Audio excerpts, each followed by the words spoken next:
নমস্কার বন্ধুরা, চ্যানেলে সকলকে স্বাগত। আজকে অনেক দিন পর আবার একটা রেসিপি নিয়ে চলে এসেছি।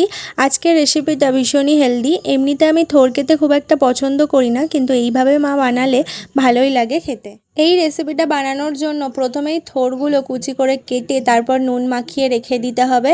তারপরে ভালো করে কষতে চটকে নিয়ে এ থেকে আবার জলটা বের করতে হবে। ভিডিওতে তোমরা দেখতেই পাচ্ছ কিভাবে মা এই থোড়গুলোকে ভালো করে চটকে এ থেকে জল বের করছে। এইভাবে বেশ কিছুক্ষণ ভালো করে এই থোড় থেকে জল বের করে নিতে হবে। কলা গাছ থেকে পাওয়া এই থোড় গ্রাম বাংলার খুবই একটা জনপ্রিয় রেসিপি।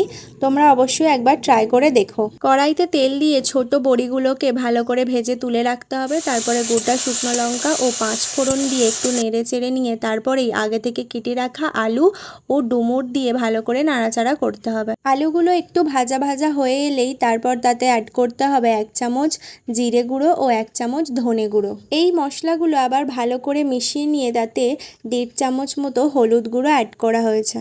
রান্নাটা এই পর্যায়ে চলে এলে এবারে আমাদেরকে অ্যাড করতে হবে 1 কাপ মতো জল। জলটা নিজেদের পরিমাণ মতো তোমরা দিতে পারো। তারপরে এই যে আবার একটু নাড়িয়ে নেওয়া হয়েছে। এবারে অ্যাড করা হয়েছে আগে থেকে ভেজে রাখা বড়ি, 4টে লঙ্কা মানে কাঁচা লঙ্কা, আর ওই আগে থেকে জল ঝরানো যে থোড় কুচিটা। সমস্ত কিছু খুব ভালো করে মিশিয়ে নিতে হবে।